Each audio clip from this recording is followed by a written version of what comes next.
যারা সাহাবী, এই জন্য আল্লাহ রাসূল বলতেন আল্লাহ আল্লাহ ফিয়া সাহাবী, আল্লাহ আল্লাহ ফিয়া সাহাবী। সাহাবীদের ব্যাপারে তোমরা আমার আল্লাহকে ভয় করো, সাহাবীদের ব্যাপারে তোমরা আমি আল্লাহ আমার আল্লাহকে ভয় করো। লা তাত্তাখিযুহুম গারাদাম মিন বাদি, আমার ইন্তেকালের পরে আমার কোন সাহাবীর সমালোচনা করবে না, তাদেরকে গালি দেবে না, কষ্ট দেবে না, মন্দ বলবে না। ফামান আহাব্বাহুম ফাবিহুব্বি আহাব্বাহুম ওয়া মান আবগাদানি ফাবিবুগদি আবগাদাহুম। যে আমার সাহাবীদেরকে ভালোবাসবে সে আমি রাসূলকে ভালোবাসবে, যে আমার সাহাবীদেরকে কষ্ট দিবে সে আমি নবীকে কষ্ট দেবে। এজন্য সাহাবীদেরকে গালি দেওয়া যাবে না, কষ্ট দেওয়া যাবে না, তারা আমাদের সত্যের মাপকাঠি। কথা বলেন ঠিক কিনা? রব্বুল আলামিন কোরআনে বললেন ওয়া ইদাল কুবুর বুসিরাত, কবর উদ্বেলিত হয়ে যাবে, সমস্ত কবর থেকে মানুষ উঠে উঠে হাসরের দিকে দৌড়াইতে থাকবে। আলিমাত নাফসুম মা কদ্দামাত ওয়া আখারাত, মানুষ তখন জানতে পারবে সে কি আগে পাঠাইলো পরে পাঠাইলো, তার আমলগুলি কি, মানুষ তখন জানতে পারবে তার আমলের হালত কি। খুব মনোযোগ দিবেন প্রিয় উপস্থিতি, কথা শুনতে বড় ভয়ানক লাগবে। এই কবর হাসর বড় ভয়ানক জায়গা, হাসরের ময়দান বিরাট ভয়াবহ। কত বড় লম্বা হবে হাসরের ময়দান, উদ্দোলিত হবে। নবীজি বললেন সেই দিনে কারো চুল যদি কাঁচা থাকে পেকে সাদা হয়ে যাবে, গর্ভবতী নারীর ভয়ে গর্ভপাত হয়ে যাবে, আর জওয়ান মানুষগুলি তাড়াতাড়ি বৃদ্ধ হয়ে যাবে। হযরত ঈসা রূহুল্লাহ তুকুম বিজনিল্লাহ বলে কবরের পাশে দাঁড়ায় হুকুম করলে সাথে সাথে 1000 বছরের পুরাতন কবর থেকে মানুষ দাঁড়ায় যাইত। ঈসা আলাইহিস সালামের উম্মতরা বলল নবী গো, আপনি তো কবরের পাশে দাঁড়ায়া হুকুম বিজনিল্লাহ বললে মরা মানুষ জিন্দা হইয়া কবর থেকে দাঁড়ায়া যায়। আমরা তো জানি নূহ আলাইহিস সালামের মহাপ্লাবন হয়েছিল। নূহ নবীর মহাপ্লাবনের কথাগুলি আমরা যদি ভালো মতো জানতে চাই তো নূহ আলাইহিস সালামের ছেলে হামের কবরের পাশে দাঁড়াই আমরা একটু জিজ্ঞাসা করে দেখি, আপনি হামকে জিন্দা করেন, দেখা যাক হামের কাছ থেকে নূহ আলাইহিস সালামের মহাপ্লাবনের খবরাখবর জানা যাবে। হযরত ঈসা নবী হেঁটে হেঁটে উম্মত নিয়ে চলে গেলেন হামের কবরের পাশে। বিরাট বড় একটা টিলা, পাহাড়ের মতো জায়গা। ঈসা আলাইহিস সালাম পাশে দাঁড়ায় বললেন কুম বিজনিল্লাহ, আল্লাহর হুকুমে হে মরা দাঁড়ায় যাও। ঠিক কিছুক্ষণ পরে দেখা গেল হযরত হাম আলাইহিস সালাম নূহ আলাইহিস সালামের 4টা বেটা ছিল, হাম, সাম, ইয়াফেস, কেনান পানির মধ্যে ডুবে মারা গেল। 3টা বেটা বেঁচে রইল, হাম, সাম, ইয়াফেস। হামের বংশধর হলো আরবরা, সামের বংশধর হলো আপনার অনারবরা, আপনার এই ইউরোপ, আমেরিকা, এরপরে আমাদের বাংলাদেশ থেকে শুরু করে উপমহাদেশের মানুষটা হলো সামের বংশধর, আর ইয়াফেসের বংশধর হচ্ছে আফ্রিকার মানুষ, এবং ইয়াজুজ আর মাজুজ হলো ইয়াফেসের বংশধর। বন্ধু খুব মনোযোগ দিবেন, হযরত হাম আলাইহিস সালামকে ঈসা রূহুল্লাহ জিন্দা করলেন। বিরাট বড় লম্বা, বুঝতেই পারতেছেন আদম সফিউল্লাহ লম্বা ছিলেন 60 হাত। একসাথে কোন আল্লাহু আকবার, কয় হাত? আদম আলাইহিস সালাম লম্বা ছিলেন 60 হাত, তার 3 পুরুষ পরে হযরত নূহ আলাইহিস সালাম। নূহ আলাইহিস সালামের বেটা তাহলে কত হাত লম্বা? 60 হাতই ছিলেন। 59 হাত যদি ধরেন তাহলে বিরাট বড় লম্বা। দাঁড়িয়ে গেলেন ঈসা রূহুল্লাহর উম্মতের সামনে। ঈসা নবী বললেন হাম তুমি কি আমাকে চিনছো? বলে হ্যাঁ আল্লাহর নবী আমি চিনছি, আপনি আল্লাহর নবী। ঈসা রূহুল্লাহ আমি হাম, হযরত নূহ আলাইহিস সালামের বেটা। হযরত ঈসা নবী বললেন হাম বলো তো তোমার ইন্তেকালের সময় তোমার চুলগুলি কি সাদা ছিল না কাঁচা ছিল? হযরত হাম বললেন হুজুর আমার ইন্তেকালের সময় আমার কাঁচা ছিল, দাড়ি কাঁচা ছিল, আমি যুবকের মতো ছিলাম, সুঠাম ছিলাম। তাহলে বলো তোমার চুল দাড়িগুলি কেন সাদা হয়ে গেল? হযরত হাম ডাক দিয়ে বলতেছে হুজুর আপনি যখন কুম বিসমিল্লাহ বলে আমাকে ডাক দিলেন, আখিরাতের চিন্তা, হাসরের চিন্তায় আমার চুলগুলি সাদা হয়ে গেল। একবার জোরে বলা যাবে কি আল্লাহু আকবার? আমার হাসরের চিন্তায় চুলগুলি সাদা হয়ে গেল। হাসরের ভয়াবহ আমার চুলগুলি সাদা হয়ে গেল। হাসরের চিন্তায় আমার চুলগুলি সাদা হলো। নবীজি বলেন, আমার উম্মতেরা রে শোনো, হাসরের মাঠ এত কঠিন হবে, সূর্য থাকবে মাথা বরাবর মাত্র 1.5 থেকে 2 মাইল মাথার উপরে। যে সূর্যটাকে আপনি আজ দেখেন বিরাট তাপ, এই সূর্যটা 200 কোটি ডিগ্রি সেলসিয়াস তাপমাত্রা। এই সূর্যটা 200 কোটি ডিগ্রি সেলসিয়াস তাপমাত্রা। এই সূর্যটা যদি পৃথিবীতে নিচে নামিয়ে দেওয়া হয়, সারা পৃথিবী পুড়ে ছারখার হয়ে যাবে।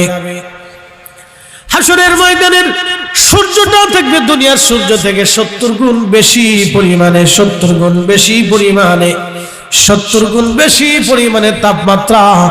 ওই তাপের কারণে মানুষের শরীর পুড়ে ঝলসে যাবে না, ভিতর থেকে পুড়ে পুড়ে আসবে, ঘাম বের হয়ে কারো থুতনি পর্যন্ত ঘামে ডুবে যাবে মানুষ, কারো বুক পর্যন্ত ডুববে, কারো নাভি পর্যন্ত ঘামে ডুবে যাবে। হাসরের মাঠ, নবীজি বলেন, আমার উম্মতেরা রে তৃষ্ণা এত পরিমাণে আসবে, কুকুরের জিহ্বা যেমন ঝুলে ঝুলে বের হয়ে যায়, মানুষের জিহ্বা ঝুলে বের হয়ে আসবে, কলিজা শুকিয়ে যাবে। হাউজে কাউসারের পানি ছাড়া আর কোনো পানি থাকবে না সেই দিন। হাউজে কাউসার ছাড়া আর কোনো পানি থাকবে না। আল্লাহ রাসূল বলতেছেন, আমার উম্মত সেই দিন শুধুমাত্র আমাকে আল্লাহ হাউজে কাউসারের মালিকানা দিয়ে দেবে। আল্লাহ আমাকে হাউজে কাউসারের মালিকানা দিয়ে দিয়েছে। সেই দিন হাউজে কাউসারের পানি আমি আমার উম্মতদেরকে টেনে টেনে এনে আমি আমার উম্মতদেরকে আগে হাউজে কাউসারের পানি পান করাবো। একবার যাকে পানি পান করাবো, কিয়ামত পর্যন্ত একবার যারে পানি পান করাবো, জান্নাতে যাবার আগ পর্যন্ত পানির কথা মনে থাকবে না। একসাথে বলেন আল্লাহু আকবার। বিশ্ববিখ্যাত একজন আল্লাহর ওলি, তার নাম মালিক ইবনে দিনার আল ইরাকি বসরি রাহমাতুল্লাহ আলাইহি। ওনার জীবনের একটা ঘটনা শোনাবো। একদিন তিনি ওয়াজ করতেছিলেন। ওয়াজ করার সময় মালিক ইবনে দিনার রাহমাতুল্লাহ আলাইহি এক লোক প্রশ্ন করলো, মালিক, কয়েক বছর আগে আমি তোমাকে মদ পাই দেখেছিলাম, মদ খাইতে দেখেছিলাম, মালিক হঠাৎ করে তোমার এই পরিবর্তন কি করে হলো বলো? মালিক ইবনে দিনার আল ইরাকি বসরি রাহমাতুল্লাহ আলাইহি সেই দিন ডাক দিয়ে বললেন, দেখো হে আল্লাহর বান্দা, আমি আগে মদ পাইছিলাম, আমি নেশা করতাম, কিন্তু একটা ঘটনা আমাকে পরিবর্তন করে দিয়েছে। শোনো, আমি ছিলাম ইরাকের বসরার ট্যাক্স আদায়কারী, অনেক অর্থের মালিক ছিলাম। আমি খাজনা আদায় করতাম, আমি অনেক অর্থের মালিক ছিলাম। আমার একটা ছোট্ট মেয়ে ছিল। আমি রাত্রিবেলা যখন মদ পান করতাম, মেয়েটা এসে তার ছোট্ট হাত দিয়ে মদের বোতলগুলি ফেলে ফেলে দিত। আমার কাছে খুব ভালো লাগতো। একদিন লাইলাতুল বারাত, কোন বর্ণনা আসে কদরের রাত্রিবেলা আমি মদ পান করতেছিলাম, কিন্তু মদ পান করা অবস্থায় আমি সেই দিন কেঁদে ফেললাম। এই জন্য কেঁদে ফেললাম, মাত্র 3 মাস আগে আমার মেয়েটা দুনিয়া থেকে কবরে চলে গেছে। আমি আমার কলিজার টুকরা মেয়েটাকে বড় ভালোবাসতাম। মেয়েটা আমাকে ছাড়াও কখনো থাকতো না। রাত্রিবেলা ঘুমিয়ে পড়লাম মদ পান করা অবস্থায়। ঘুমিয়ে পড়ার পরে আমি স্বপ্ন দেখলাম হাসরের মাঠ কায়েম হয়ে গেছে, বিরাট বড় মাঠ কায়েম হয়ে গেছে। বিরাট এই মাঠ কায়েম হয়ে যাওয়ার পরে আমি লক্ষ্য করলাম, বিরাট বড় মাঠ কায়েম হয়ে যাওয়ার কারণে সারা হাসরের মাঠ শুধু কান্নার রোল, মানুষ দৌড়াদৌড়ি করে। আম্মা জান আয়েশা বলেন, ইয়া রাসূলুল্লাহ, ইয়া হাবিবাল্লাহ, হাসরের ময়দানে মানুষ কি হালত থাকবে? নবী বলেন, আয়েশা রে, হাসরের ময়দানে সবাই বস্ত্রহীন থাকবে, কারো পরনে কোনো বস্ত্র থাকবে না, কাপড় থাকবে না। বলে, হুজুর মহিলারাও কি বস্ত্রহীন থাকবে? আম্মাজানকে নবীজি বলেন, হ্যাঁ আয়েশা রে, মহিলারাও বস্ত্রহীন থাকবে। আম্মাজান বলেন, ইয়া রাসূলুল্লাহ, তাহলে মহিলাদের উপায় কি? আম্মাজানকে নবী বলেন, আয়েশা রে, তুমি শুনে রাখো, হাসরের ময়দানে এত কঠিন হবে, কেউ কারো চেহারার দিকে তাকানোর মতো সময় পাবে না, কেউ কারো দিকে তাকানোর কোনো সময় পাবে না রে আয়েশা। মালিক ইবনে দিনার বলেন হাসরের মাঠ কায়েম হয়ে গেছে, সারা হাসরের মধ্যে কান্নার রোল, এত কঠিন পর্যায়ে আগুন জ্বলতেছিল, লিলিহান শিখা আগুন জ্বলতেছে। এমন সময় দেখলাম একটা মস্ত বড় সাপ আমাকে ধাওয়া করলো। আমি ওই সাপ থেকে বাঁচার জন্য দৌড়াইতে লাগলাম, কিন্তু সাপ আমার পিছু ছাড়ে না, খুব করে আমাকে তাড়া করলো ধরার জন্য। আমি সাপ থেকে বাঁচার জন্য দৌড়াইতেছিলাম, দৌড়াইয়া আমি বহু দূরে যায় দেখলাম এক বৃদ্ধ বসে আছে। বৃদ্ধখানা বসে থাকা অবস্থায় আমি বৃদ্ধের কাছে যা বললাম, হে আল্লাহর বান্দা, তুমি আমার সাহায্য করো, এই সাপ আমাকে তাড়া করতেছে, আমার এখন উপায় নাই। তখন এই বৃদ্ধ ডাক দিয়ে বলল, মালিক, আমি বড় দুর্বল, আমি বড় হীন, আমি কেন দুঃখহীন, তোমাকে সাহায্য করার মতো শক্তি আমার কাছে নাই, তুমি অন্য কোথাও সাহায্য প্রার্থী হও। মালিক ইবনে দিনার বলেন, আমি হাসরের মাঠে দৌড়াচ্ছি, দেখলাম আগুন আর আগুন, জাহান্নামের আগুনের ভিতরে পড়িয়া মানুষ হাওমাও করে কাঁদতেছে, চিৎকার চারপাশ দিয়ে ভেসে আসতেছে। আমি পাগল পারা হয়ে গেলাম, এই সাপটা আমাকে দাবড়াইতে লাগলো, আমার তাড়ায়া নিয়ে গেল সুন্দর মনোরম একটা সুন্দর প্রাসাদ, জান্নাতের প্রাসাদ। এই জান্নাতের প্রাসাদের মধ্যে ছোট্ট ছোট্ট বাচ্চারা খেলাধুলা করতেছিল। আমি এই প্রাসাদের দিকে দৌড়াচ্ছি, প্রাসাদের প্রহরী এক ফেরেশতা ডাক দিয়ে বলতেছে, আমাদের প্রাসাদের দিকে একজন লোক দৌড়ে আসতেছে আত্মরক্ষা করার জন্য, তার কোনো আমানত বুঝি এই প্রাসাদের মধ্যে আছে, হে বাচ্চারা, তোমরা তাড়াতাড়ি প্রাসাদ থেকে বের হয়ে লোকটাকে সাহায্য করো। আমি দৌড়াইয়া প্রাসাদের দিকে যাইতেছিলাম। প্রাসাদের দিকে যখন দৌড়াইয়া যাই, যাওয়ার পরে আমি দেখলাম ছোট ছোট বাচ্চারা প্রাসাদের ভিতর থেকে দৌড়ায় আসতেছে। আমি দেখি এই বাচ্চাদের মধ্যে আমার সেই ছোট্ট মেয়েটাও আমার দিকে দৌড়ায় আসে। আমি আমার বাচ্চাটাকে দৌড়ে আসার পরে আমি তাকে কোলে নিলাম, বাচ্চাটা আমাকে জড়িয়ে ধরলো। ইতিমধ্যে সাপ আমার কাছে চলে আসছিল, এই বাচ্চাটা সাপটাকে থাবা মারতে গেছে, ধরতে গেছে, সাপটা পালিয়ে চলে গেল। বাচ্চাটা আমার কোলের মধ্যে বসে গেল, আমার মেয়েটা কোলের মধ্যে বসিয়া আমার চুমা খাইতে লাগলো, আমি আমার বাচ্চাটাকে চুমা খাইতে লাগলাম। আমার দাড়ি ধরে বলতেছিল, আব্বু, তোমার এখনো কি সময় হয় নাই তুমি খারাপ থেকে ফিরে আসবা? আব্বাজান, তোমার এখনো কি সময় হয় নাই তুমি জান্নাতের দিকে আসবা? আব্বাজান, তোমার এখনো কি সময় হয় নাই তুমি আল্লাহর দিকে ফিরে আসবা? আব্বাজান, তোমার এখনো কি সময় হয় নাই রাসূলের সুন্নতের দিকে ফিরে আসবা?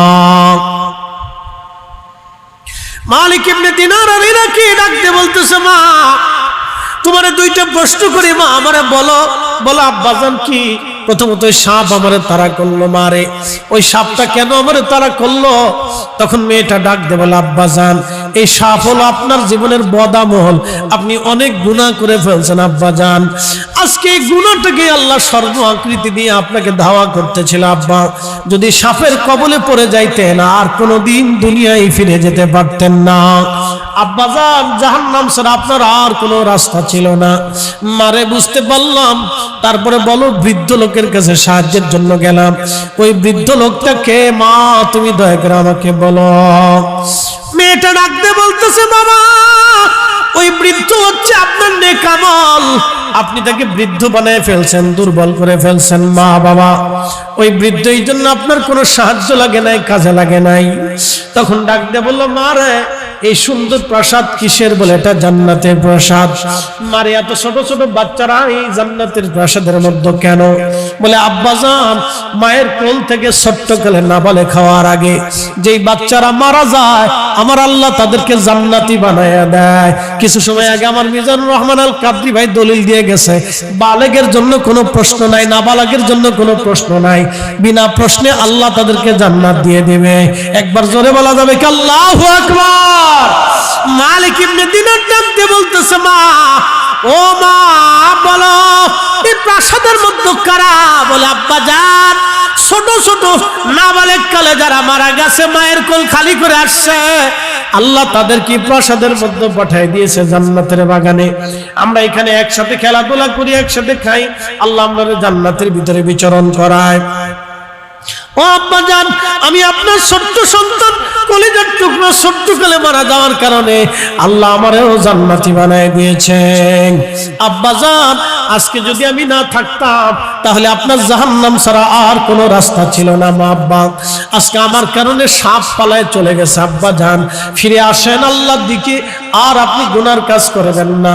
মালিক ইবনে দিনার রাহিমাহুল্লাহ বলতেছেন, আমি স্বপ্ন থেকে উঠে গেলাম, ঘুম আমার ভেঙে গেল। ঘুম ভেঙে যাওয়ার পরে আমি তওবা করলাম, সিজদায় পড়ে গেলাম, আল্লাহ জীবনে আর কোনোদিন গুনাহ করব না। আল্লাহ জীবনে আর কোনোদিন গুনাহ করব না। আমি তওবা করে ভালো হয়ে গেলাম, আমি তওবা করে ভালো হয়ে গেলাম। এ আল্লাহর বান্দা, তুমি ঠিক বলেছো। এক বছর আগে আমি মদ পাইছিলাম, কিন্তু আমি আমার নিজের পরিবর্তন করে সব কিছু ছেড়ে দিয়ে জাহিদ হয়ে গেছি, আল্লাহর পথের প্রতীক হয়ে গেছি। আমি আল্লাহকে খুশি করার জন্য রাস্তায় বের হয়ে গেছি। যারা দুনিয়াকে লাথি মেরে আল্লাহকে খুশি করে তারা জাহিদ হয়ে যায়। কুতুবদিয়ার মালিক শাহ রাহমাতুল্লাহ আলাইহি তিনি জাহিদ ছিলেন, দুনিয়া বিরাগী আল্লাহর ওলি ছিলেন, দুনিয়ার দিকে তাকাইতেন না। বহু আল্লাহর ওলি হযরত শাহজালাল ইয়ামিনী মুজারিদি জাহিদ ছিলেন, দুনিয়া বিরাগী ছিলেন। 360 আউলিয়া জাহিদ ছিলেন, দুনিয়া বিরাগী ছিলেন। তাদের হাতের মধ্যে সাম্রাজ্য ছিল, কিন্তু সাম্রাজ্য কোনোদিন নাই। শাহজালাল ইয়ামিনী ইচ্ছা করলে সিকান্দারের রাজপ্রাসাদে না বসে নিজে বসতে পারতেন। খাজা বাবা আজমিরি মোহাম্মদ ঘুরিকে রাজপ্রাসাদে না বসে নিজে বসতে পারতেন। কতক্ষণ না কেন? আরে মুজাদ্দিদ আল ফিসানি সম্রাট আকবরকে বিদায় করিয়া জাহাঙ্গীরকে রাজপ্রাসাদে না বসে নিজে বসতে পারতেন, কিন্তু তারা রাজত্ব নেই নাই, তারা রাজ্য পরিচালনা করে নাই, তারা রাজাদেরকে কন্ট্রোল করত। কথা বলেন ঠিক কিনা? হযরত হাসান বসরি রাহমাতুল্লাহ আলাইহি তিনি বন্ধুর সাথে রোম গেলেন ব্যবসা করার জন্য।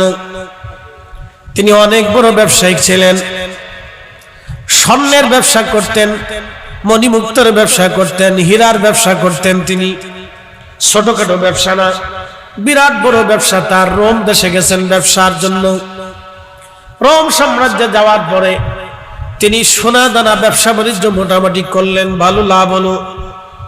একদিন তিনার বন্ধু বললেন, বন্ধু চলো আজ রোম রাজার বাড়িতে যাব। সাম্রাজ্যের বাড়িতে যাওয়ার পরে তারা লক্ষ্য করলেন একটা তাঁবু টানানো আছে। এই তাঁবুর ভিতরে একটা কবর আছে, সুন্দর সুন্দর একটা সাদ নির্মাণ করা, সৌধ নির্মাণ করা। এর চারপাশ দিয়ে দেখলেন অনেক সুন্দরী নারীরা কি যেন পড়লো আর কাঁপতে লাগলো, আর চারপাশ দিয়ে সুন্দরী নারীরা ঘুরতে লাগলো। সুন্দরী রমণীরা ঘোরার পরে এরপরে আসলো বৃদ্ধরা। অনেক বৃদ্ধ, দেখতে মনে হলো তারা অনেক বড় শিক্ষিত এবং জ্ঞানী। তারাও চারপাশ দিয়ে ঘুরতে লাগলো এবং কাঁদতে লাগলো, কি যেন বললো, তারাও চলে গেল। হযরত হাসান বসরি বলতেছেন, আমি বুঝলাম না তারা কি বলে, তাদের ভাষায় তারা কি বলে আমি বুঝলাম না, তারা কেন কাঁদে আমি তাও বুঝলাম না। এরপরে দেখলাম এক সৈন্যদল আসলো। এই সৈন্যদলের আর চারপাশ দিয়ে ঘুরলো, কি যেন বললো আর কাঁদতে লাগলো, চলে গেল। এরপরে দেখলাম রাজা এবং রানী নিজেরা আসলো, তারা চারপাশ দিয়ে ঘুরতে লাগলো, কি যেন বললো, কেঁদে কেঁদে তারাও চলে গেল। হাসান বসরি ডাক দিয়ে বলেন, বন্ধু বিষয় সে কি বলবানি? বন্ধু আমার বলো। আমি তাদের ভাষা বুঝলাম না, তাদের এই রীতিটাও আমি বুঝলাম না, কি কারণে তারা এই পাশ দিয়ে ঘুরলো। এই কবর সৌধ নির্মাণ করেছে তাঁবুটা নেয়া, চারপাশ দিয়ে তারা ঘুরলো আর কি যেন বললো, বলো কি? তখন বন্ধু ডাক দিয়ে বলল, হাসান রে, এই কবর হচ্ছে এই রোম সাম্রাজ্যের যিনি রাজা, এই রাজার সন্তানের, তার একটা মাত্র সন্তান ছিল, আর কোনো সন্তান তার নাই। এই সন্তানটা মারা যাওয়ার পরে এখানে সৌধ নির্মাণ করা হয়েছে। এই কবরের চারপাশ দিয়ে প্রথম যে নারীরা আসলো, তারা এই রোম সাম্রাজ্যের সুন্দরী, বাছাই করা সুন্দরী মেয়ে। তাম রোম সাম্রাজ্যের বাছাই করা সুন্দরী মেয়েদেরা এই শাহজাদা যিনি আছেন, রাজপুত্র যিনি মারা গেছেন, তার কবরের চারপাশ দিয়ে এই সুন্দরী নারীরা কাঁদলো এবং ঘুরলো আর বলল, রাজা গো, রাজপুত্র গো, যদি সৌন্দর্য দিয়ে তোমাকে পৃথিবীতে বাঁচিয়ে রাখা যাইতো, তাহলে আমরা রোম সাম্রাজ্যের সেরা সুন্দরীরা তোমাকে আমাদের সৌন্দর্য দিয়ে হলেও তোমাকে বাঁচানোর চেষ্টা করতাম, কিন্তু তোমাকে এমন এক মালিক নিয়ে চলে গেছে যার কাছ থেকে আমাদের সৌন্দর্য দিয়ে তোমাকে ফিরিয়ে রাখা সম্ভব না। চিৎকার মেরে যারা বলেন আল্লাহু আকবার। রাখা কি সম্ভব? সম্ভব না।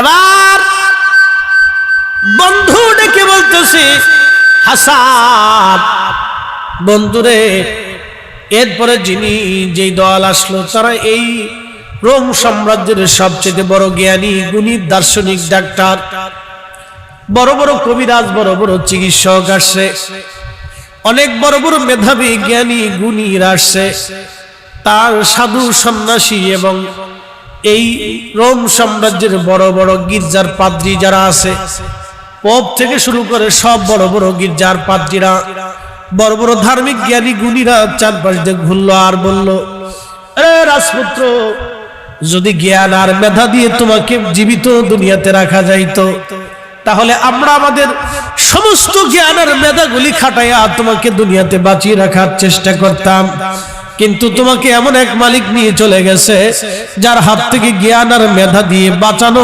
সম্ভব হলো না। বুঝে যাবে হাসান বসরি রহমতুল্লাহ আলাইহি খুব চিন্তা করতেছে। এরপরের গ্রুপ রোম সাম্রাজ্যের বাছাই করা সেনা দল, সেনা সদস্য যারা কমান্ডো যোদ্ধা, একেবারে সেনাবাহিনীর মধ্যে সবচেয়ে মারাত্মক যোদ্ধা যারা, সর্বপ্রশিক্ষণ দিয়ে যাদেরকে যুদ্ধবিদ্যায় পারদর্শী করা হয়, এদেরকে কমান্ডো সেনা বলা হয়। এই কমান্ডো সৈন্যরা চারপাশ দিয়ে ঘুরতে লাগলো আর বলতে লাগলো, রাজপুত্র, যদি আমাদের রণকৌশল দিয়ে যদি তোমাকে জীবিত রাখা সম্ভব হতো, রাজপুত্র গো, আমরা আমাদের সমস্ত সমর কৌশল দিয়ে তোমাকে জীবিত রাখার চেষ্টা করতাম, কিন্তু এমন এক মালিক তোমাকে নিয়ে চলে গেছে যার হাত থেকে রণকৌশল দিয়ে বাঁচানো আমাদের পক্ষে সম্ভব না। হাসান বসরি রহমাতুল্লাহ আলাইহি আরো চিন্তায় পড়ে গেলেন, হ্যাঁ কথা তো সত্য। তারপরে রাজার রানী, সম্রাটের সম্রাজ্ঞী দুইজনে আসলেন।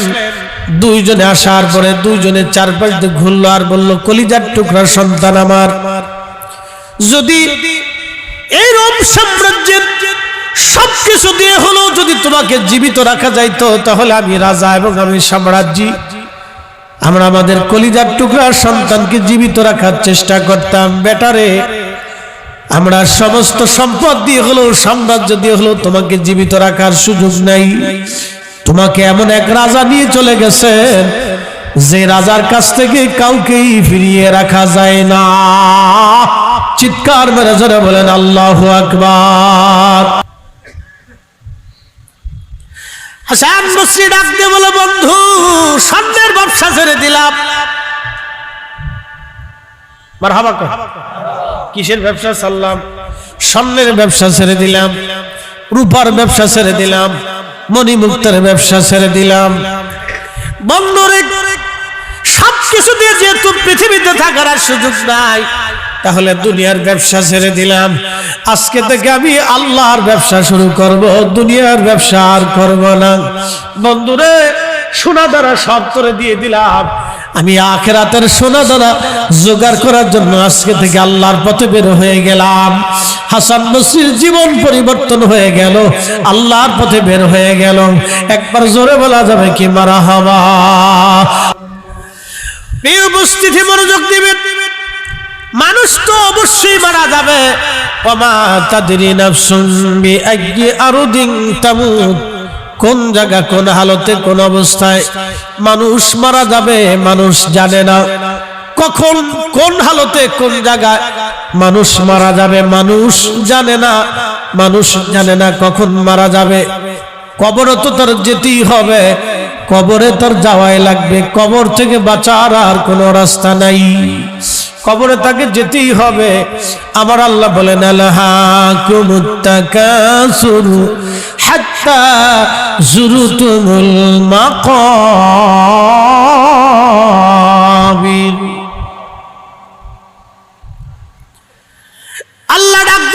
মানুষ সম্পদের পিছনে দৌড়াইয়া, মানুষ সম্পদের পিছনে দৌড়াইয়া, সম্পদের পিছনে দৌড়ে মানুষ আমি আল্লাহকে ভুলে যায়। কতদিন? হাত্তা যুরতুমুল মাকাবির, কবর পর্যন্ত। এরপরে আর কোনো সুযোগ নাই। কবর পর্যন্ত সে চেষ্টা করে, কবরের পরে আর কোনো সুযোগ নাই। রব্বুল আলামিন বান্দাকে যখন কবরের মতো নেওয়া হয়, শুনে রাখবেন, মানুষ মারা যাওয়ার 24 ঘন্টা পর, কত ঘন্টা? 24 ঘন্টা পরে মানুষের পায়খানার রাস্তা দিয়ে একটা পোকা আসে। এই পোকা প্রধানমন্ত্রী চিনে না, এই পোকা রাষ্ট্রপতি চিনে না, এই পোকা প্রধান সেনাপতি চিনে না, এই পোকা ডিসিএসপি এমপি এমপি এরপরে মন্ত্রী চিনে না, এই পোকা আলেম ওলামা কাউকে চিনে না। এই পোকা একজনকে চিনে, তিনি আল্লাহ বলা আশিকে রাসূল। কথা বলেন ঠিক কিনা? এই পোকা অন্য কাউকে চেনে না। 24 ঘন্টা পরে পায়খানার রাস্তা দিয়ে তার পোকা বের হয়ে আসে। সমস্ত শরীরের মধ্যে পোকা ছড়িয়ে যায়। ছড়িয়ে যাওয়ার পরে এই পোকা থেকে গন্ধ সৃষ্টি হয়, দুর্গন্ধ বের হয়ে আসে। বন্ধু বলেন কেউ আপনাকে আর কাছে রাখবে না, আত্মীয় বলেন কেউ আপনাকে আর কাছে রাখবে না, কলিজার টুকরা সন্তান বলেন আপনাকে আর কাছে রাখবে না, প্রাণের বিবি 40 বছর ধরে যার সঙ্গে সংসার করেছেন সেও আর আপনাকে কাছে রাখবে না। সবাই শুধু বলবে তাড়াতাড়ি তাড়াতাড়ি কবরে নামাও, তাড়াতাড়ি কবরে নামাও, তাড়াতাড়ি কবরে নামাও।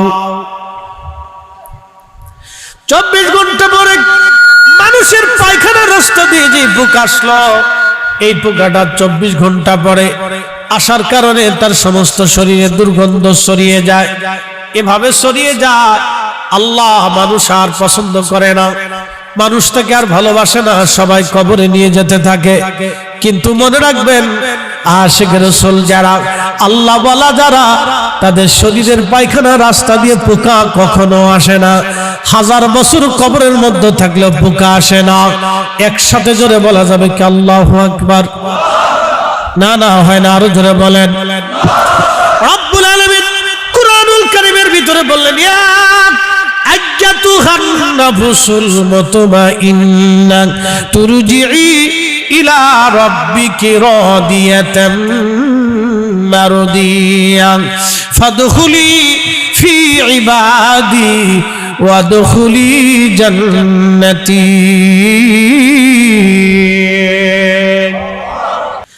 আল্লাহ ডাক দিলেন, ইয়া আইয়াতুহান নাফস,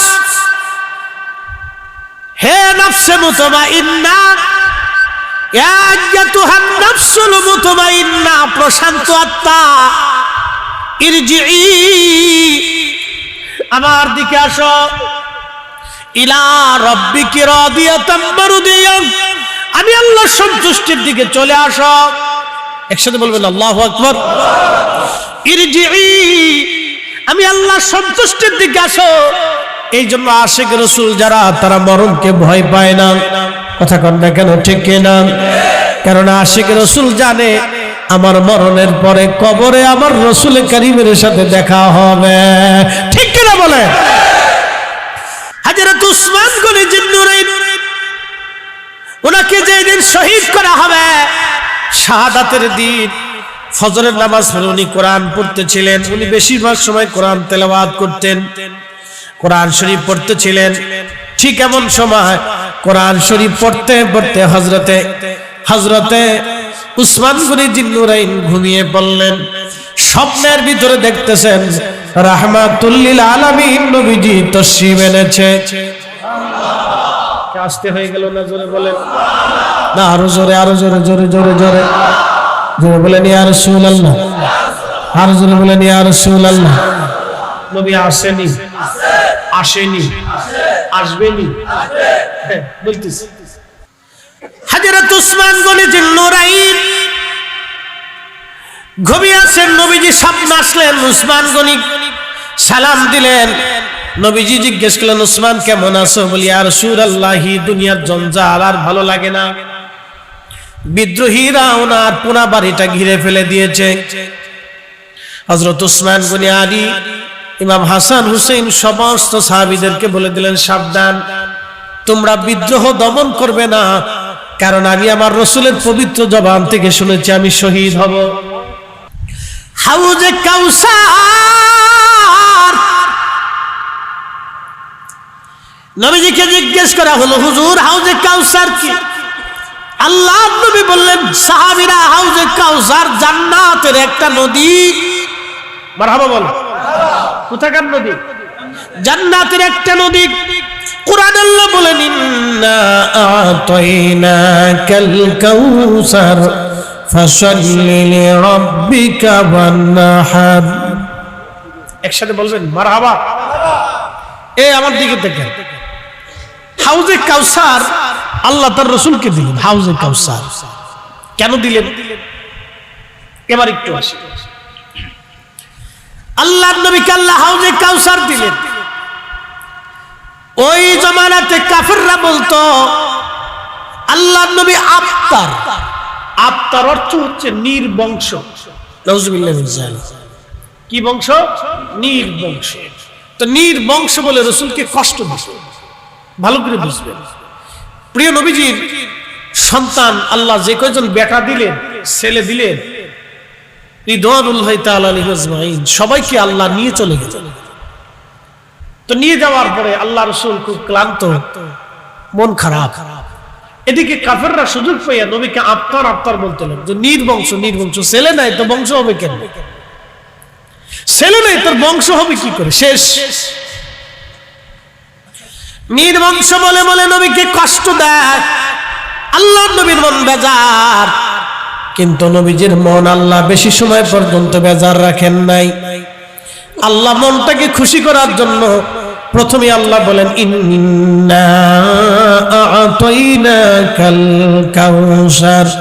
নবী গো, নিশ্চয় আমি আল্লাহ আপনাকে হাউজে কাউসার দান করে দিলাম। জোরে বলা যাবে কি মারহাবা? এই আমার দিকে তাকান, এখানে একটা ব্যাখ্যা আছে। বলে ব্যাখ্যা কি? বুঝে, বাবা সন্তানকে বেশি ভালোবাসে, কথা ঠিক আছে না? মা সন্তানকে বেশি ভালোবাসে। এই দেখেন, সন্তান কাঁদলে মার কলিজায় ব্যথা লাগে, বাবা কাঁদলে মার কলিজায়, বাবার করে সন্তান কাঁদলে বাবার কলিজায় ব্যথা লাগে।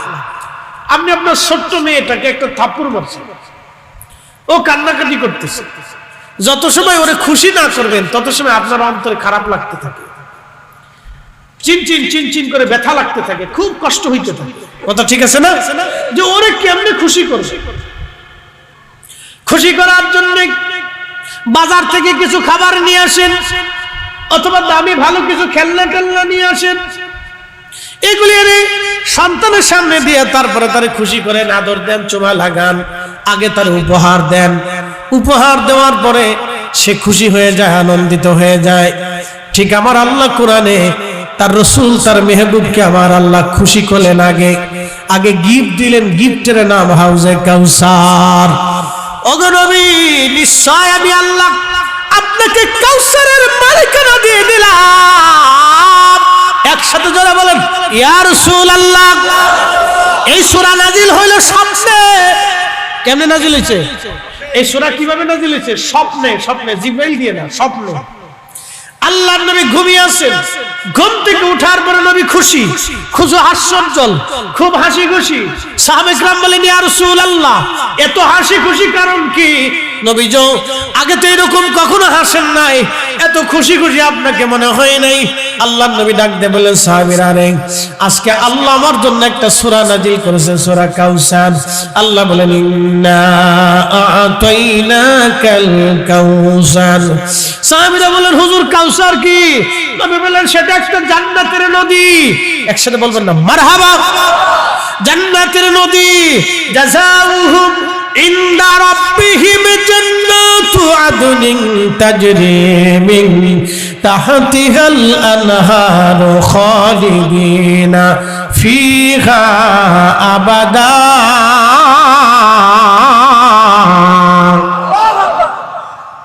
কষ্ট হচ্ছে? খারাপ লাগতেছে? শুনে যান, মেহবুব, মেহবুব বুঝে যান, মেহবুব। আমার রাসূল হচ্ছেন আল্লাহর মেহবুব। মেহবুব কাকে বলে জানেন? মা যেমন সন্তানকে সবসময় খুশি করে, সন্তানরা কিন্তু মাকে তেমন খুশি করে না। সন্তানকে বেশি খুশি করে কে? মা। সন্তান হচ্ছে মায়ের মেহবুব। মা সন্তানকে বেশি ভালোবাসে। কাঁদলে মার কষ্ট হয়, ব্যথা পাইলে মার কষ্ট হয়, একটু চোখের আড়াল হলে মার কষ্ট হয়, দূরে থাকলে মার কষ্ট হয়, বিদেশে গেলেও মার কষ্ট হয়, অ্যাক্সিডেন্টে পড়লে মার কষ্ট হয়, অসুস্থ হলে মার কষ্ট হয়। মা হচ্ছে, সন্তান হচ্ছে মায়ের মেহবুব। মার চোখের মনি হচ্ছে সন্তান। আল্লাহর রাসূল হচ্ছেন আল্লাহর মেহবুব। নবী বেজার হইলে আল্লাহর কষ্ট হয়, নবী বেজার হইলে আল্লাহ কষ্ট হয়, নবী রাজি হইলে আল্লাহ রাজি হয়। দেখবেন কোন মায়ের সন্তানকে যদি আপনি আদর করেন তো মা খুশি হয়, তো রাসূলকে ভালোবাসলে আল্লাহ খুশি হয়, নবীর ইত্তেবা করলে আল্লাহ খুশি হয়, নবীর গোলামি করলে আল্লাহ খুশি হয়, নবীর জন্য জীবন দিলে আল্লাহ খুশি হয়, নবীর প্রেমে জীবন দিলে আল্লাহ খুশি হয়, রাসূলের সাথে প্রেম করলে আল্লাহ খুশি হয়, নবীর গুণগান গাইলে আল্লাহ খুশি হয়। এজন্য হযরতে রাসূল করিমের নাতি দৌহিত্রের সন্তান জয়নুল আবেদিনকে জিজ্ঞেস করা হয়েছিল, ওগো ইমাম জয়নুল আবেদিন, এক সময় পৃথিবীর বহু মানুষ, বহু দল নিজেকে আহলে সুন্নাত ওয়াল জামাত দাবি করবে, আমরা প্রকৃত আহলে সুন্নাত ওয়াল জামাত কাকে বুঝবো? তখন তিনি বলেছিলেন, যারা বেশি বেশি আল্লাহ রাসূলের মহব্বত করবে, দুরূদ করবে, রাসূলের পক্ষে থাকবে, নবীর শান গাইবে, নবীর শানের পক্ষে থাকবে, বুঝবা ওরাই হলো অরিজিনাল আহলে সুন্নাত ওয়াল জামাত। একসাথে বলবেন আল্লাহু আকবার। না, জোরে বলেন আল্লাহু আকবার। আহলে সুন্নাত ওয়াল জামাত কিন্তু সবাই দাবি করে, কি কথা কন না কেন? আহলে সুন্নাত ওয়াল জামাত সবাই দাবি করে। ইমাম জয়নুল আবেদিন বলেছিলেন, তোমরা সে আহলে সুন্নাত ওয়াল জামাত এই সময় চিনে রাখবা, যারা শানে মুস্তাফাকে প্রাধান্য দিবে তারা আহলে সুন্নাত ওয়াল জামাত অরিজিনাল দল থাকবে। বুঝতে অসুবিধা? এখন সুন্নি জামাতে থাকলে থাকেন, না থাকলে চলে যান, কিচ্ছু আসে যায় না। কবর আপনার, হাসর আপনার। সামনে আগাইতেছি, হাসরের ময়দানে ঢুকাইছি কেন? সামনে আরো হাসরের ময়দান আছে, শেষ হয় নাই, কেবল সামান্য একটু সিমটম বর্ণনা করছি। আল্লাহ রাসূল বললেন, সাহাবীরা আমার হাউজে কাউসার দিছে, বলে জান্নাতের একটা নদী, এই নদীর ভিতরে দুধের নহর হবে, পানির নহর, শরবত হবে, মধু হবে, আর পানি এতটাই স্বচ্ছ, নদীর নিচটা আমার আল্লাহ মণিমুক্তা দিয়ে গঠন করবে। নদীর দুই পাশটা স্বর্ণ দিয়ে নির্মাণ হবে, নদীর পেয়ালাগুলি দামি দামি জহরত মণিমুক্তা দিয়ে, হীরার টুকরা দিয়ে বানানো হবে। এই নদীর পানি এতই বরকতময় হবে, এই নদীর পাশে সুন্দর সুন্দর পাখি থাকবে, পাখিগুলি দেখতে এত সুন্দর হবে, পাখিরা এত সুন্দর, এই পাখি যারা খাবে তাদের চেহারা আল্লাহ আরো সুন্দর করে দেবে। হযরত ওমর ডাক দিয়ে বলেন, ইয়া রাসূলুল্লাহ, ওই পাখি কি আমরা খেতে পারবো? বলে, হ্যাঁ ওমর, খেতে পারবা। তবে ওমর শুনে রাখো, আল্লাহ আমাকে মেরাজের রাত্রিবেলা জান্নাতে ঘুরায় দেখাইছে, আমি এই আমার হাউজে কাউসারের পাশে যাইয়া আমি হাত দিয়ে আমার হাউজে কাউসার ঘুরে ঘুরে দেখে দেখে আসছি। এই পানির ঘ্রাণ এতই চমৎকার, মিশক আম্বরের চাইতে বেশি পরিমাণে ঘ্রাণ হবে পানি। একবার জোরে বলা যাবে কি মারহাবা। শ্রেষ্ঠ নবী দিলাম রে তরিয়ে নিতে রোজাহাসরে, পথ না ভুলি তাই তো দিলে পাক কুরআনের বাণী, খোদা তোমার মেহেরবানি। প্রিয় নবী বললেন, সাহাবীরা এই হাউজে কাউসার জান্নাত থেকে আমার আল্লাহ হাসরের মাঠে প্রবাহিত করবে। একসাথে বলবেন আল্লাহু আকবার। এই হাউজে কাউসারের মালিকানা আল্লাহ আমাকে দিয়েছে হাসরের ময়দানে। এর একক কর্তব্য আমার, আমি যাকে খুশি তাকে নিয়ে হাউজে কাউসারের পানি পান করাবো। তবে সাহাবীরা শোনো, সবার আগে আমি নবী আমার উম্মতকে পানি পান করাবো। সাহাবীরা বলেন, হুজুর এত কোটি কোটি উম্মতের ভিড়ে আপনি আপনার উম্মত কিভাবে চিনবেন? নবীজি জবাব দিয়ে বলেন, সাহাবীরা রে, আমি আমার উম্মত এমন ভাবে চিনবো, আমার উম্মতরা 5 ওয়াক্ত নামাজ পড়বে, নামাজের কারণে তাদের ওযুর জায়গাগুলি নূর চমকাইতে থাকবে। একসাথে বলবেন আল্লাহু আকবার। চেহারায় নূর চমকাবে, ওযুর জায়গাগুলি নূর চমকাবে, অন্য কোন উম্মতের নূর চমকাবে না, শুধু আমার উম্মতের নূর চমকাবে। আমি নবী আমার উম্মতদেরকে টেনে টেনে ধরে ধরে নিয়ে হাউজে কাউসারের পানি পান করাবো। একবার যে পানি পান করবে জান্নাতে যাওয়ার আগ পর্যন্ত পানির কথা মনে থাকবে না। তো জান্নাতের হাউজে কাউসারের পানি কারা পাবে? এরপরে আল্লাহ বলেন ফাসাল্লি রাব্বিকা ওয়ানহার। নবী গো আপনার উম্মতকে বলেন তারা যেন নামাজ পড়ে এবং কুরবানি করে। একবার জোরে বলা যাবে কি মারহাবা। কি পড়ে? নামাজ পড়ে, আল্লাহর রাহে কুরবানি করে। কুরবানি তো হন আল্লাহর জন্য না, কুরবানি ফিরিজের জন্য। কি কথা কন না কেন? কুরবানি কি আল্লাহর জন্য আছে? কুরবানি এখন ফিরিজের জন্যই গেছে। কুরবানির ভিতর রাজনীতি ঢুকছে, কুরবানির ভিতর সমাজনীতি ঢুকছে, কুরবানির ভিতর ফাল্লাফাল্লি ঢুকছে, কুরবানির ভিতরে আপনার ওই কি বলে কার কতটা বড় বড় করে কিনতে পারে, পাল্লা দিতে পারে, এটার ভিতর কুরবানি ঢুকছে। এরকম কুরবানি কিয়ামত পর্যন্ত দিবেন, শুধু পশু জবাই দিবেন কিন্তু কুরবানি হবে না। কুরবানি হবে রাহে লিল্লাহ, একমাত্র আল্লাহর জন্য, আল্লাহকে খুশি করার জন্য।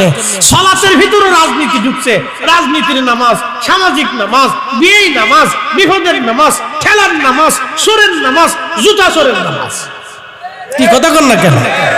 আবার আছে পরীক্ষার নামাজ।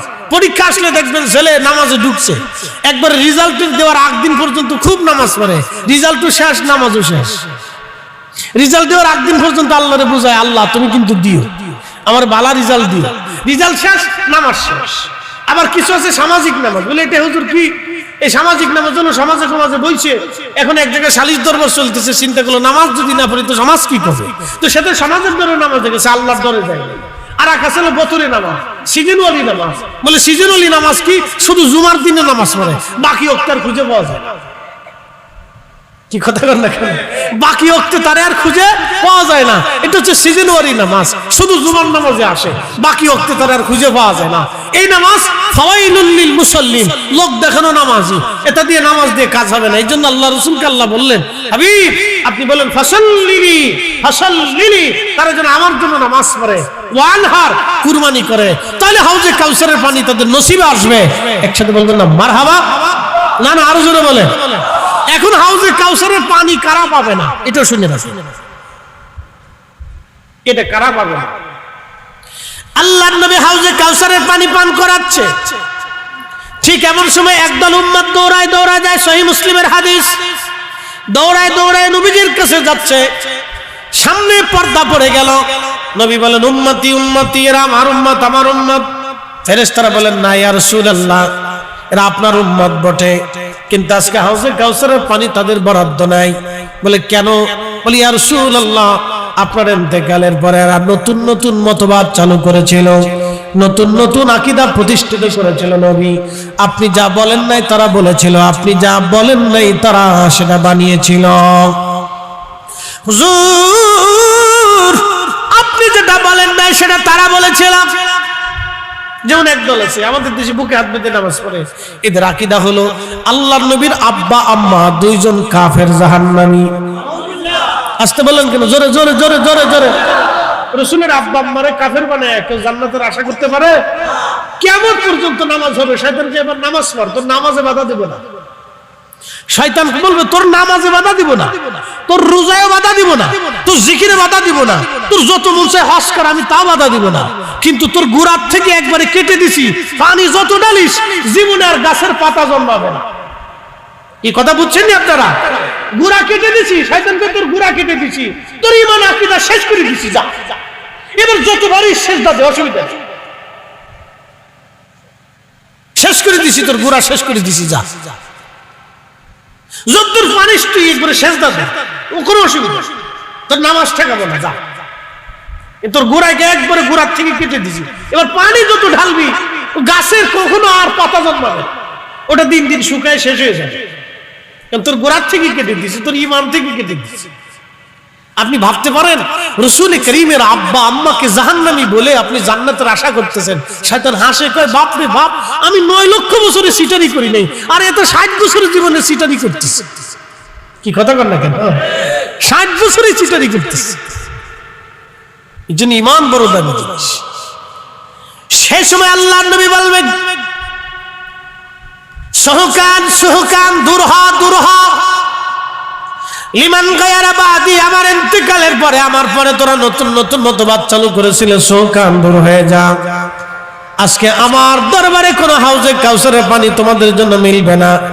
নামাজ পড়বে হাউজে কাউসার পাবে না, রোজা রাখবে হাউজে কাউসার হবে না, যাকাত দিবে হাউজে কাউসার হবে না, হজ করবে হাউজে কাউসার হবে না। খালি শুধু আকীদার জন্য আহলে সুন্নাত ওয়াল জামাতের অনুসারী না হওয়ার কারণে। কথা কন না কেন, ঠিক কিনা? ফয়সালা আমার না আল্লাহর। আল্লাহর ফয়সালা, আমাদের কোনো ফয়সালা। এবার ভালো লাগলে আসেন, না লাগলে চলে যান, অসুবিধা নেই। এটা নিয়ে আমরা চিন্তিত না। কারণ মনে রাখবেন, আহলে সুন্নাত ওয়াল জামাত ছাড়া কোনো মা ওলির জন্ম দিতে পারে না। পারছে? পারছে? কোন মা ওলির জন্ম দিতে পেরেছে? কখনো পারে নাই। ওই যে কুতুবদিয়ার হযরতে মালিক শাহ রাহমাতুল্লাহ আলাইহি বলেন তো, আল্লাহর কুতুব, আল্লাহর বন্ধু, আল্লাহর কুতুবুল ইরশাদ, আল্লাহর মহান ওলি বলেন আপনি, উনি আল্লাহর ওলি। এতে কি কোনো সন্দেহ আসেনি আপনাদের? হ্যাঁ, সন্দেহ আছে? শাহজালাল ইয়ামানি আল্লাহর ওলি সন্দেহ আছে? 360 আউলিয়া আল্লাহর ওলি সন্দেহ আছে? কাদেরিয়া, চিশতিয়া, নকশবন্দিয়া, মুজাদ্দিদে বহু আল্লাহর ওলি ঘুমিয়ে গেছেন, সন্দেহ আছে? এর কোনো সন্দেহ নাই। তারা সবাই আহলে সুন্নাত ওয়াল জামাতের অনুসারী ছিলেন এবং তারা আহলে সুন্নাত ওয়াল জামাতে দেশে উপহার দিয়ে গেছে। আরে বুকে হাত বেঁধে নামাজ পড়াটা যদি জরুরি হতো, তাহলে শাহজালাল ইয়ামানি, মুজাদ্দিদ, 360 আউলিয়া এদেশে বুকে হাত বাঁধায়া নামাজ পড়ায়া প্রতিষ্ঠিত কইরা শিখাই দিয়ে তারপরে চলে যাইতেন। উন্না যেহেতু নাবির নিচে শিখাইছে, এটাই অরিজিনাল। কথা কন না, ঠিক কিনা? এটা অরিজিনাল ট্রান্সফার না। আর এখন আমরা যেটা জোর করে পড়াইতে চাচ্ছি সব ডুপ্লিকেট। এর ভিতর ভেজাল আছে, এর ভিতর রাজনীতি আছে। কি কথা কন না কেন? এর ভিতর কি আছে? রাজনীতি ঢুকছে, রাজনীতি আছে, রাজনীতি আছে। মহেশখালীবাসী খুব মনোযোগ দিবেন। এই জন্য হাউজে কাউসারের পানি আমাদের বড় দরকার। প্রথমত আপনাকে ঈমান বিশুদ্ধ নিতে হবে, আকাইদা আহলে সুন্নাত ওয়াল জামাত। দ্বিতীয়ত আপনাকে নামাজি হতে হবে এবং আল্লাহর জন্য সব করা লাগবে। যদি করতে পারেন তাহলে আশা করা যায় হাউজে কাউসারের পানি নসিবে মিলবে, নতুবা হাউজে কাউসারের পানি নসিবে হবে না। আমি এখান থেকে চলে গেলাম, চলে যাই, হাসরের মাঠ কত বড় হবে।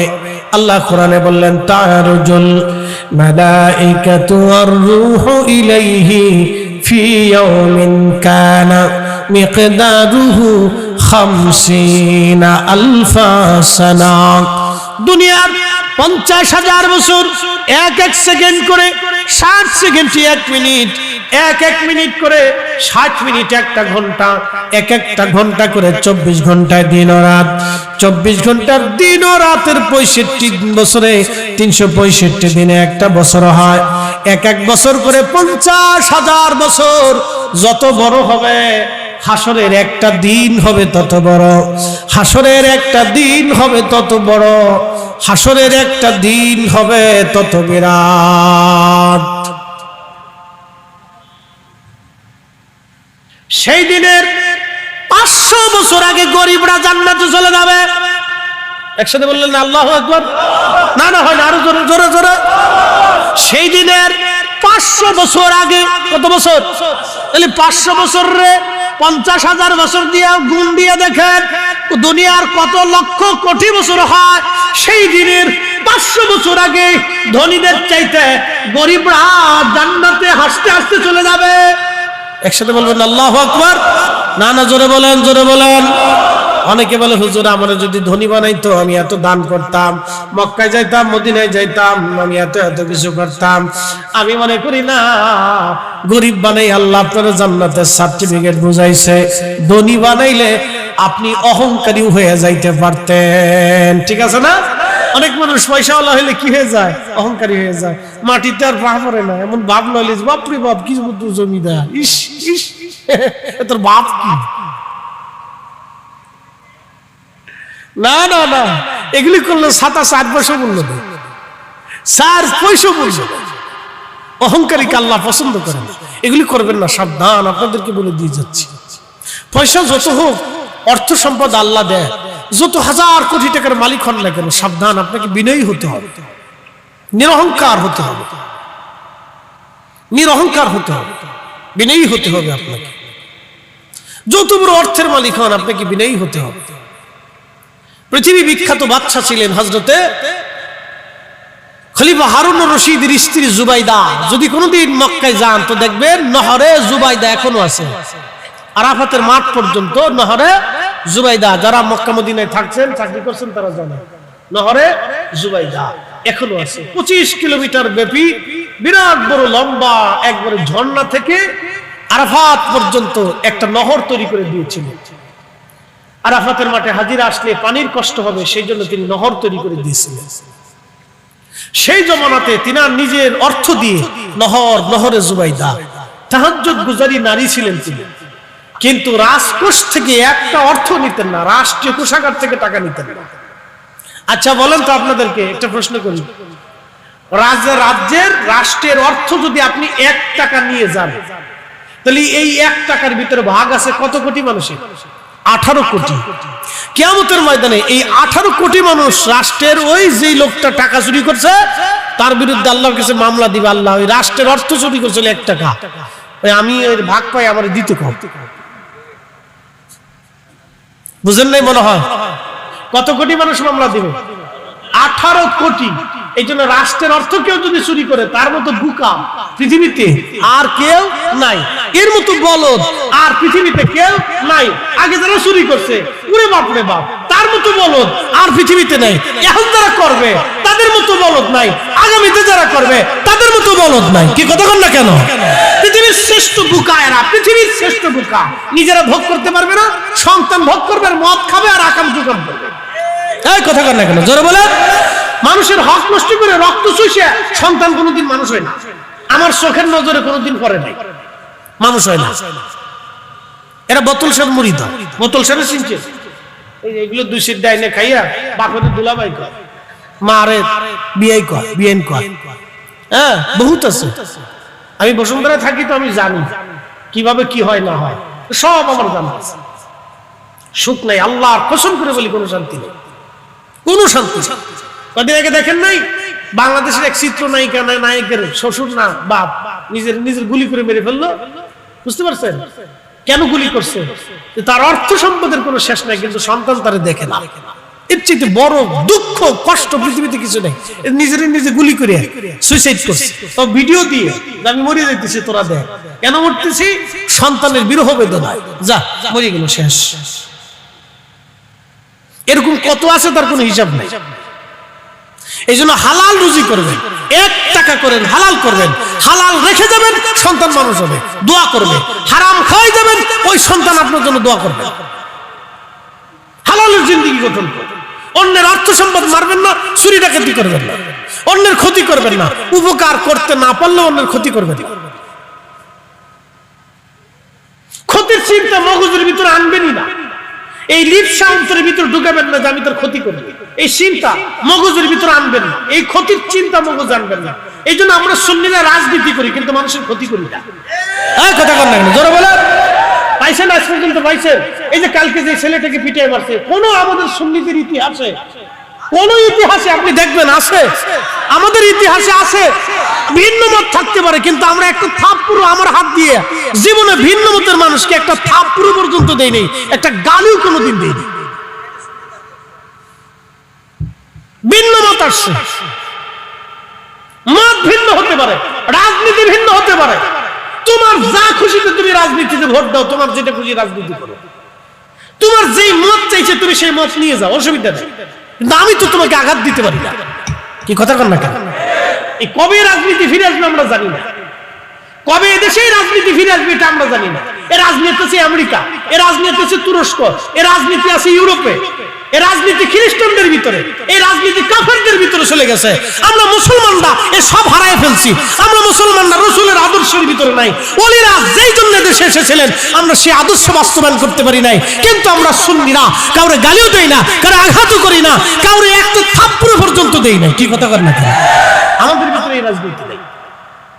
এই জন্য মানুষ মনে করে আমরা দুর্বল। মানুষ কি মনে করে? এরা দুর্বল, এরা কথাবার্তা কয় না, দুরান সাপের মতো করে। আমরা দুর্বল মনে করি, বুঝতে পারছো? বাঙালি জাতির স্বভাব হয়ে গেছে, ভদ্র মানুষকে মনে করে দুর্বল। হ্যাঁ, রাস্তাঘাটে ভদ্রচিত ভাবে চলবেন, দুর্বল, বলদ বলদ কয়। বরিশালের নিচে গেলে কয় অগা, আর একটু উপরে আসলে কয় মগা, আমাদের ফরিদপুরে কয় বলদা, আর সিলেটে গেলে কয় সিধে।